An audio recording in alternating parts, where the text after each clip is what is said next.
Váš prejav bol prejavom náboženského fundamentalizmu. A ja vám poviem, problém nie je moslim, problém je fundamentalista. Ale fundamentalista môže byť nielen islamský, ale môže byť aj buddhistický, môže byť aj hinduistický a môže byť aj kresťanský. A vy ste práve takýto fundamentalista.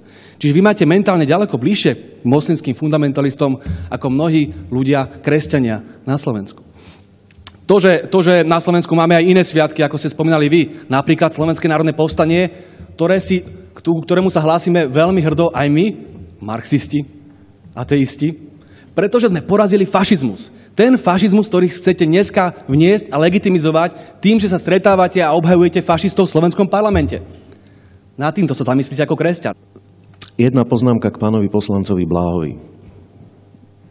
Ak by ste ma počúvali, tak by ste vedeli, že som sa o tom, že počas Slovenského národného povstania sa naša armáda 2 mesiace úspešne bránila voči Wehrmachtu a že to bolo po Varšavskom povstaní druhé najväčšie ozbrojené a dlhotrvajúce hnutie v tyle nepriateľa za druhej svetovej vojny, tak by ste vedeli, že ja som na to hrdý. A kladiem vám ešte ďalšiu jednoduchú otázku. Neviem, či máte deti, ospravedlňujem sa, ak nemáte. Na čo sa viac tešia?